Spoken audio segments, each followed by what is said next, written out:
하나님의 은혜와 평안이 예배드리는 여러분 심령 가운데 늘 함께 하시기를 기원합니다.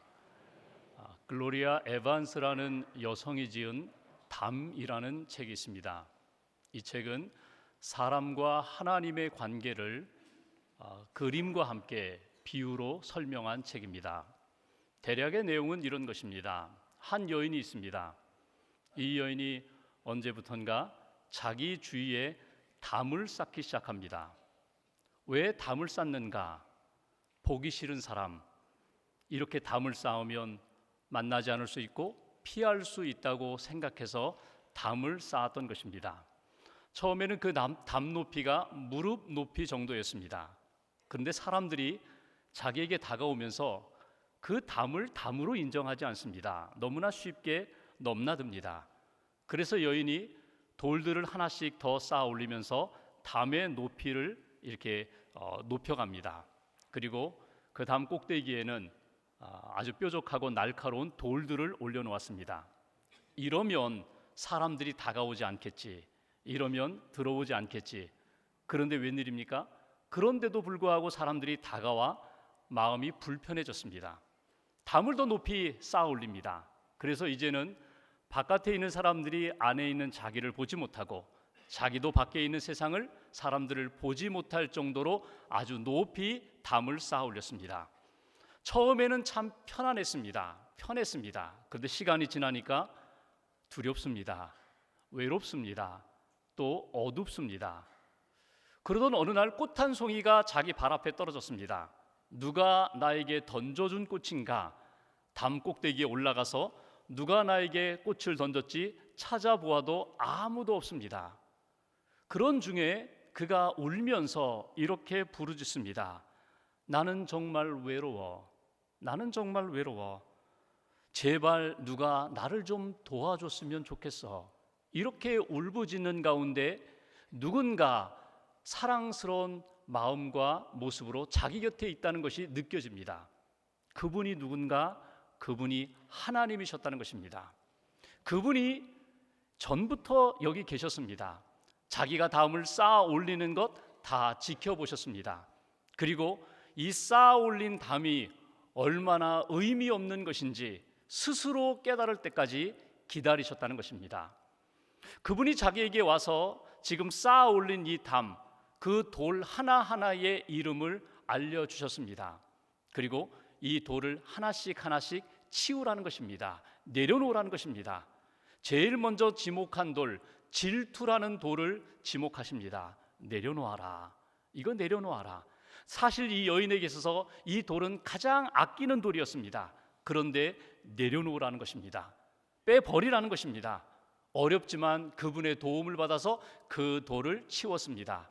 그리고 또 교만이라는 돌, 과대망상, 어리석음, 고집, 지목해 주시는 것 하나씩 그 돌을 치우고 내려놓는데 강렬한 빛이 들어왔습니다. 그리고 세상을 볼 수 있는 눈이 열리기 시작했습니다. 남아있는 돌들, 두려움의 돌, 불신의 돌, 그리고 무관심의 돌들도 다 치우고 모든 담들을 없앴습니다. 그렇게 담이 무너지자 비로소 아름다운 세상, 아름다운 사람, 넓은 세상을 보게 되었다. 그 책에 나오는 이야기입니다. 여러분들 지금까지 살아오시면서 여러분들이 쌓아놓은, 지금도 쌓고 있는 마음과 삶의 담은 무엇입니까? 하루하루 순간순간 여러분들이 쌓아 올리고 있는 그 돌은 무엇입니까?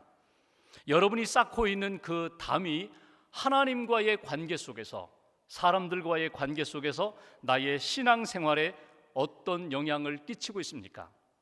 내가 지금 쌓고 있는 그 돌이 제단이 되어서 하나님 앞에 더 가까이 나아가고 하나님의 은혜를 받을 수 있는 믿음의 제단이 됩니까? 아니면 하나님의 은혜를 받고 하나님의 말씀을 듣고 하나님의 사랑을 받는 일에 걸림돌이 되고 있지는 않습니까? 이웃을 사랑하고 가족을 사랑하고 그들의 이야기를 듣고 그들을 돌보아주는 내가 쌓고 있는 이 돌이 디딤돌이 되고 있습니까? 아니면 걸림돌이나 높은 장벽이 되고 있지는 않습니까? 예수님은 에베소서에서 이렇게 말씀해 주십니다. 하나님과 우리 사이에 막혀 있는 돌들을 다 치우기 위하여 예수님을 이 땅에 보내주셨다. 예수님이 십자가를 지심으로 하나님과 우리 사이에 가로막고 있던 모든 담들을 다 허물어 주셨다. 헐어 주셨다. 그래서 하나님과 화해할 수 있고 이웃과 화해할 수 있고 평안과 생명의 삶을 살 수 있도록 그렇게 은혜를 베푸셨다는 것입니다. 오늘 본문 말씀은 사도 요한이, 요한복음을 기록한 사도 요한이 3년 동안 예수님의 공생애를 경험하고 본인이 갖고 있는 한 가지 의문점으로 오늘 본문은 시작합니다. 그 의문점은 무엇인가 하면 사도 요한이, 제자 요한이 예수님이 이 땅에 오셔서 말씀을 증거하십니다. 천국 복음을 증거하십니다. 가르치십니다. 병든 자를 고치십니다. 이적을 행하십니다. 이렇게 놀라운 일들을 행하셨는데 사람들이 예수님을 믿지 않는다는 것입니다. 오히려 유대인들은 예수님을 죽이려고 하는 그런 일들이 일어나고 있는 상황 가운데 왜 사람들이 예수님을 믿지 않을까? 이런 의문을 가지고 오늘 본문은 시작합니다. 여러분, 이것이 사도 요한의 마음속에만 있는 것이 아니라 예배드리는 여러분과 저의 마음속에도 종종 일어나는 의문입니다. 왜 내 안에는 믿음의 역사가 일어나지 않을까? 내가 지금도 기도하고 있는 그 영혼과 그 가정 안에는 왜 믿음의 역사가 일어나지 않을까? 어떻게 하면 믿음의 사람이 될 수 있을까? 어떻게 하면 구원의 확신을 가질 수 있을까? 어떻게 하면 하나님이 기뻐하시는 건강하고 행복한 신앙생활을 이어갈 수 있을까? 오늘 본문을 통하여 여러분 각자에게 주시는 하나님의 음성을 들을 수 있기를 주의 이름으로 기원합니다. 먼저 37절 38절 말씀을 보겠습니다. 두 절 함께 봉독합니다. 이렇게 많은 표적을 그들 앞에서 행하셨으나 그를 믿지 아니하니 이는 선지자 이사야의 말씀을 이루려 하심이라. 이르되 주여 우리에게서 들은 바를 누가 믿었으며 주의 발이 누구에게 나타났나이까 하였더라. 아멘. 오늘 사도 요한이 바라볼 때, 요한복음을 기록한 요한이 바라볼 때에 예수님이 이 땅에 오셔서 많은 기적을 행하셨어요. 근데 요한은 요한복음을 기록하면서 예수님이 행하신 그 모든 기적은 그냥 놀라운 기적이 아니라 표적이라고 그렇게 표현했습니다. 여러분, 표적이 무엇입니까? 의미가 담겨 있는 기적이라는 것입니다. 하나님이 메시지를 주시는 기적이라는 것입니다. 그 메시지가 무엇입니까? 예수님이 놀라운 이적을 행하실 때마다 예수님을 믿도록, 하나님의 아들임을 믿도록, 예수 그리스도가 구세주임을 믿도록 이 놀라운 이적을 행하셨는데 사람들이 기적을 보고 놀랍다 감탄하면서도 그 중심되는 메시지는 받아들이지 않았다는 것입니다. 여러분, 예수님이 행하신 기적을 보십시오. 물로 포도주를 만든 기적으로부터 시작해서 오병이어의 기적, 풍랑을 잔잔케 하신 기적, 많은 병자를 고치신 기적, 심지어는 죽은 나사로를 살리신 기적, 이 모든 기적은 사람으로서는 할 수 없는 놀라운 일이었습니다. 근데 이 기적을 통하여 주님이 원하시는 마음은 이것을 통하여 하나님을 믿고 나를 믿으라는 거예요. 하나님이 구원자됨을 믿으라는 거예요. 예수 그리스도가 이 땅에 구원자로 오심을 믿으라고 그렇게 놀라운 이적을 행하셨는데 사람들은 믿지 않았다는 거예요. 이것이 요한이 품고 있었던 의문입니다. 왜 사람들은 믿지 못할까? 그러면서 오늘 이사야 53장 1절 말씀을 그렇구나. 사람들이 왜 믿음을 갖지 못하는가? 이사야 53장 1절을 근거로 그 이유를 설명합니다. 여러분, 이사야 53장은 어떤 장입니까? 예수님 오시기 전 700년 전에 이사야가 하나님의 말씀을 받아서 이스라엘에게 선포한 말씀이에요. 예수님이 이 땅에 오신다, 고난의 메시아가 이 땅에 오신다, 구원자가 오셔서 십자가의 고난을 지고 우리를 구원하신다, 이 복음을 선포하는 내용입니다. 우리가 잘 아는 것처럼 그가 찔림은 우리의 허물 때문이요 그가 상함은 우리의 죄악 때문이라. 여러분 잘 아시는 고난주간에 우리가 성금요일에 늘 읽고 묵상하는 그 말씀이 이사야 53장에 나와요. 근데 53장 1절을 시작하면서 오늘 요한은 이사야의 말씀을 인용하면서 왜 사람들이 예수님을 믿지 못할까? 그 많은 기적을 경험하면서도 믿지 못한 이유에 대하여 이렇게 말합니다. 우리가 전한 것을 누가 믿었느냐? 여호와의 팔이 누구에게 나타나느냐? 이사야를 통하여 말씀을 주셨는데도 불구하고 사람들은 관심이 없었다는 거예요. 듣지 않았다는 거예요. 마음에 품지 않았다는 거예요. 그것은 이사야 시대뿐만 아니라 예수님이 오셔서 기적을 행할 그때에도 사람들은 믿고자 하는 마음이 없었기 때문에, 아니 보아도 들어도 그들 마음 가운데는 믿을 능력이 없었기 때문에 결국 하나님의 놀라운 역사, 예수님의 기적을 보면서도 그들이 믿지 못한 것이라고 그렇게 해석해서 오늘 우리에게 말씀해 주고 있습니다. 여러분, 누구든지 저와 여러분 모두가 내 마음으로, 내 눈으로, 내 능력으로, 내 생각으로 믿어야지 한다고 해서 믿을 수 있는 것이 아니라는 것입니다.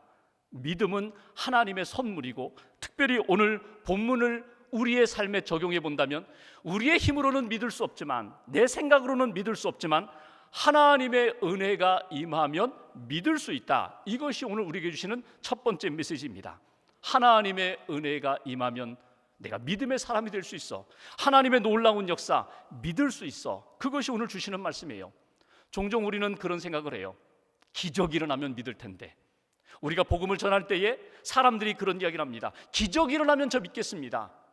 감당할 수 없는 이 문제에 대하여 해결을 받으면 믿겠습니다. 여러분, 이것이 잠시 동안의 믿음의 출발은 될 수 있을지 모르지만 기적을 통한 믿음, 기적만 붙잡고 믿음의 길을 걷고자 하는 이것이 하나님 앞에 건강한 믿음이 될 수 없다는 거예요. 여러분, 출애굽 사건 기억하시죠? 이스라엘 백성이 얼마나 많은 기적을 경험했어요. 애굽에서 종살이하던 그들을 하나님께서 자유케 하시기 위하여 모세를 통하여 10가지 재앙, 10가지의 기적을 보여주셨습니다. 마지막 10번째 기적이 뭐예요?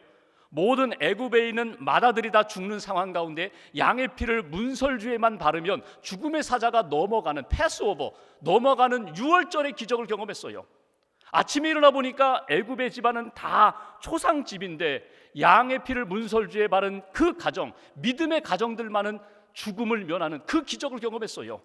홍해가 갈라지는 기적을 경험했어요. 광야에 나와서 반석에서 물이 터지는 기적을 경험했어요. 매일 아침마다 만나를 하나님이 먹여주시는 기적을 경험했어요. 여러분, 이 정도면은 기적을 충분히 경험했던 이스라엘 백성들인데, 여러분, 그 기적을 경험하고 그들이 믿음의 길을 걸어갔나요? 아닙니다. 끊임없이 원망하고 불평하면서 불신앙의 길을 걸어가니까 하나님이 어떻게 하세요? 여호수아와 갈렙을 제외한 나머지 출애굽 1세대는 다 가나안 땅에 들어가지 못하고 광야에서 그냥 죽게 만드셨잖아요. 여러분, 기적을 통하여 내가 하나님을 믿겠다, 기적을 통해서만 나는 믿음의 길을 걷겠다, 이것이 얼마나 불완전한 것인가. 오늘 그래서 우리에게 가르쳐 주시는 내용은, 여러분, 내 힘으로는, 내 생각으로는 믿지 못하지만 하나님의 은혜가 임하면 도저히 믿을 수 없는 그 일도, 그 복음도, 말씀도 나는 믿을 수 있습니다. 이것을 붙잡으라고 오늘 사도 요한은 우리에게 교훈하고 있습니다. 어거스틴을 여러분 기억하실 것입니다. 그는 어렸을 때 엄마 모니카와 함께 교회에 다녔던 그런 어린이였는데 젊은 시절 교회를 떠났어요. 믿음을 떠났어요. 방탕하게 삽니다. 어머니가 새벽마다 아침마다 눈물로 기도해요. 하나님 돌아오게 해주세요. 하나님 구원해 주세요. 그런데 어거스틴이 어머니 생전에 돌아오지 못했어요. 어머니가 하늘나라 간 다음에 하나님의 때에, 은혜의 시간에 어느 날 로마서 13장 말씀을 읽는 가운데 이제 너희가 마땅히 자다가 깰 때가 되었다. 아, 이것은 나에게 주시는 말씀이다. 그리고 돌아와서 회심을 하고 그가 성자가 되었거든요. 나중에 어거스틴이 이런 이야기를 합니다. 사람이 내가 믿고 싶다고 해서 믿을 수 있는 것 아니다. 믿기 싫다고 해서 내가 거절할 수 있는 것 아니다. 이거는 사람이, 구원의 문제, 믿음의 문제는 사람의 주권에 있는 것이 아니라, 인간에게 결정권이 있는 것이 아니라 이건 하나님의 은혜 속에 있다. 하나님이 은혜를 베푸시면 믿음의 출발의 역사가 나타난다. 하나님이 은혜를 베푸시면 보지 못하는 것 볼 수 있다. 느끼지 못하는 것 느낄 수 있다. 고백하지 못하는 것 고백할 수 있다. 하나님의 은혜를 사모하라고 권면하는 글을 썼습니다. 여러분, 오늘 저와 여러분들이 하나님의 은혜를 사모하며 그 하나님의 은혜가 비둘기같이 성령으로 임하는 그런 주일 되시기를 주님의 이름으로 축원합니다. 오늘 두 번째 주시는 교훈이 있어요. 39절 40절 말씀 보십시오. 39절 40절 두 절을 같이 봉독합니다. 그들이 능히 믿지 못한 것은 이 때문이니 곧 이사야가 다시 일렀으되 그들의 눈을 멀게 하시고 그들의 마음을 완고하게 하셨으니 이는 그들로 하여금 눈으로 보고 마음으로 깨닫고 돌이켜 내게 고침을 받지 못하게 하려 함이라 하였음이더라. 아멘. 오늘 여기 39절에 그들이 능히 믿지 못한 것은 이것 때문이다 하면서 이사야 이번에는 6장 10절의 말씀을 근거로 사도 요한이 해석을 합니다. 왜 그들이 믿지 못할까? 여러분, 그러면서 오늘 여기 이사야 6장 10절의 말씀은 참 이해하기 어려운 말씀이에요. 40절 제가 앞부분만 봉독할까요? 그들의 눈을 멀게 하시고 그들의 마음을 완고하게 하셨다. 그들의 눈을 멀게 하시고 완고하게 하셨다. 이 말씀은 뭐냐면 마치 하나님께서 믿음으로 돌아오는 사람, 회개하러 오는 사람을 막으시고 거절하신 것처럼, 받아주시지 않은 것처럼 그렇게 읽혀집니다. 근데 본뜻은 그것이 아니에요. 하나님은 본래부터 눈이 멀고 마음이 굳어져 있는 우리들이 돌아오기를 원하세요. 끊임없이 말씀하세요. 하나님의 사람들을 통하여, 선지자를 통하여 끊임없이 돌아오라고 말씀하세요. 그런데 그것을 거절하는 사람들, 거부하는 사람, 끝까지 보지 않으려고 합니다. 끝까지 마음이 변화되지 않으려고 합니다. 말씀을 받아들이고자 하지 않는 그 사람들을 어떻게 하셨다고요? 버리셨다는 거예요. 이거는 징계의 말씀, 심판의 말씀과도 같은 것입니다. 오늘 사도 요한은 이렇게 해석을 합니다. 그들이 왜 믿지 못할까? 그들의 마음이 완악해져서, 그들의 마음이 딱딱하게 굳어져서 돌아오지 않고 끝까지 고집부리는 것 때문에. 사도 바울이 로마서 1장 28절에 이렇게 이야기합니다. 또한 그들이 마음에 하나님 두기를 싫어하며 하나님께서 그들을 상실한 마음대로 버려두사 합당하지 못한 일을 하게 하였으니. 원래부터 우리는 어둠에 속한 자식이었어요. 우리는 마음이 굳어졌던 사람들이었어요. 보지 못하는 사람들이었어요. 그런데 하나님이 은혜로 끊임없이 보라고 하시는데, 돌이키라고 하시는데, 회개하라고 하시는데 끝까지 고집부리는 그런 사람들, 하나님이 어떻게 하신다고요? 버려두신다는 거예요. 버리신다는 거예요. 여러분, 출애굽기 읽어보시면 바로 왕이 끝까지 고집부리잖아요. 하나님이 재앙을 하나씩 베푸실 때에 마음이 흔들려서 이스라엘 백성 내보내려고 하다가 다시금 고집부리잖아요. 근데 출애굽기를 읽어보시면 옛날 번역 성경에는 바로의 마음이 강팍했다 이렇게 표현됐어요. 마음이 딱딱하게 굳어졌다는 거예요. 우리 요즘 번역 완악해졌다. 근데 성경 가운데 보면 이렇게 말씀도 기록되어 있습니다. 이 바로가 마음이 완악해서 이렇게도 되어 있고, 하나님께서 바로의 마음을 완악하게 하셨다 이렇게도 되어 있어요. 그 얘기 뭐냐면 바로가 끝까지 회개하지 않고 마음을 열지 않고 굳어진 마음을 풀지 않으니까 하나님이 바로를 그냥 버리시는 거예요. 여러분, 우리가 왜 하나님 앞에서 믿음의 길을 걷지 못할까? 내가 고집부리기 때문에 그래요. 내 생각을 붙잡고 내 완악한 마음, 굳어진 마음을 끝까지 고집부리면 믿음의 길로 나아가지 못하는데, 하나님께서 우리에게 길을 주셨어요. 그건 뭐냐면 너의 힘으로는 안 되지만, 내 노력으로는 안 되지만 성령의 은혜가, 성령의 역사가 임하면 달라진다는 거예요.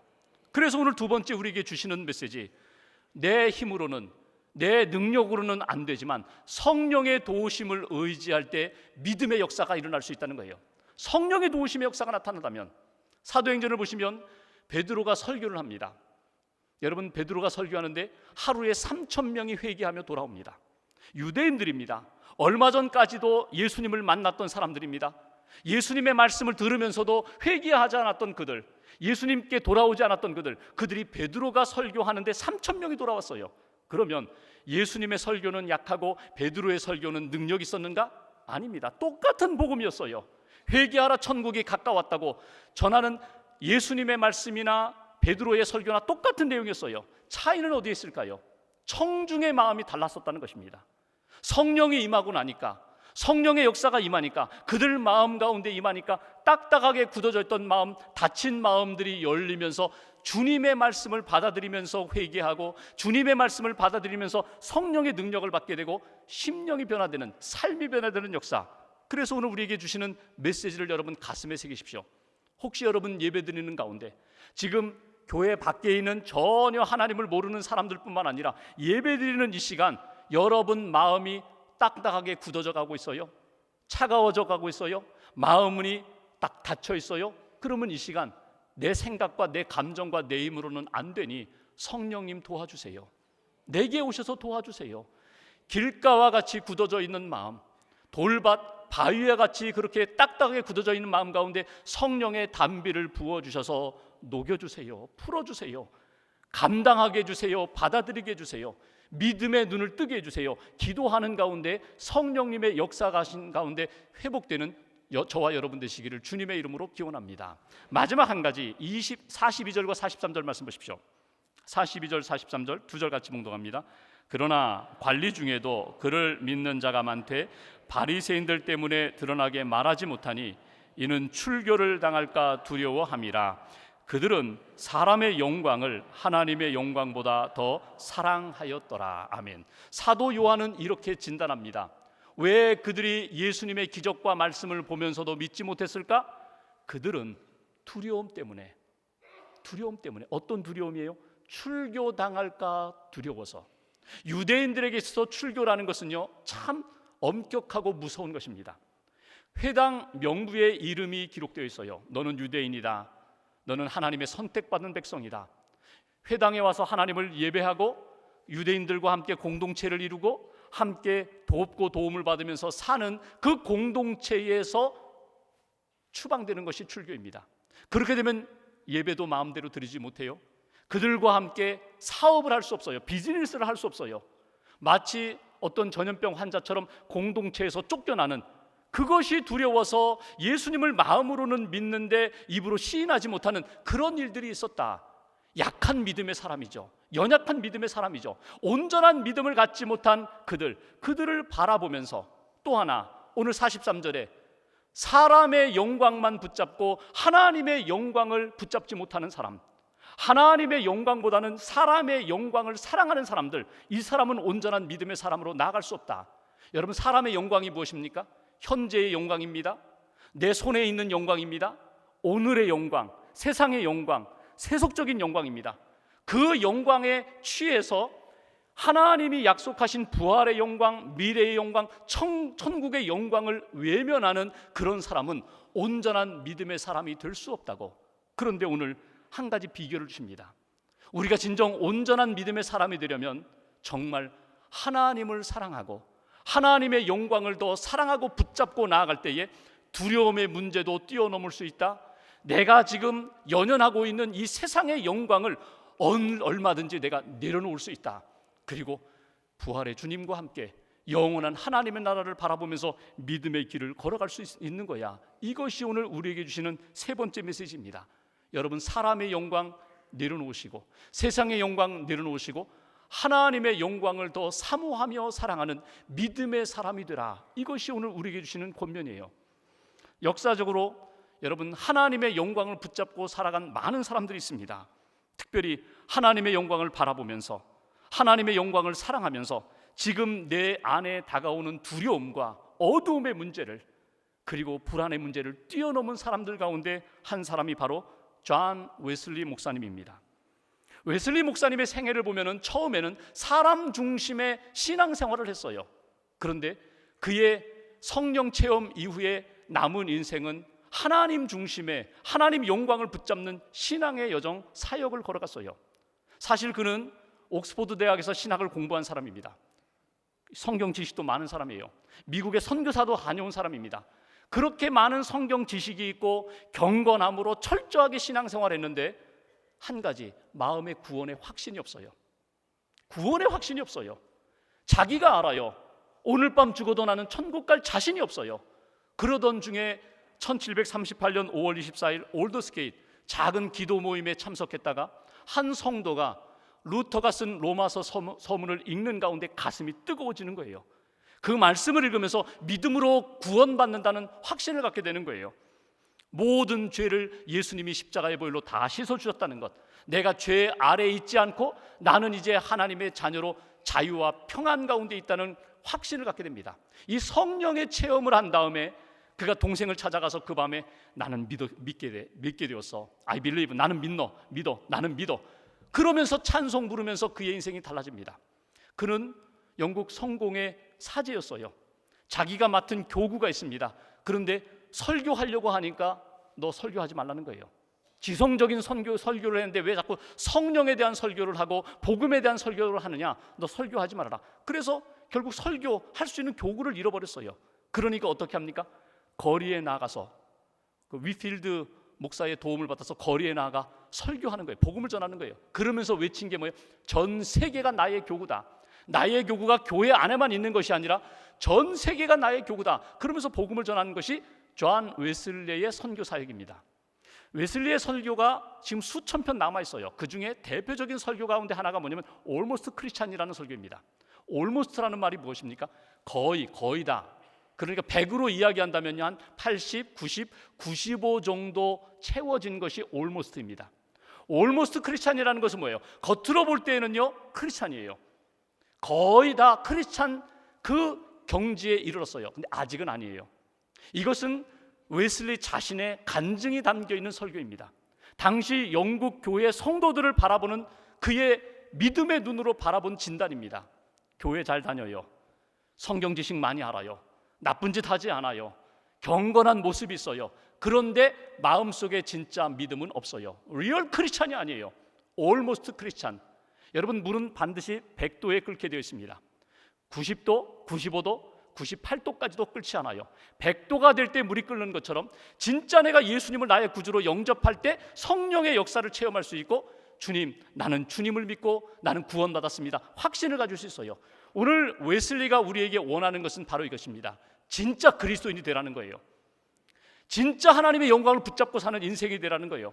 오늘의 영광, 사람의 영광 거기에 연연하지 말고 영원한 하나님의 나라 부활의 영광을 바라보면서 믿음의 길을 걸어가라고. 오늘 왜 그들이 믿지 못할까?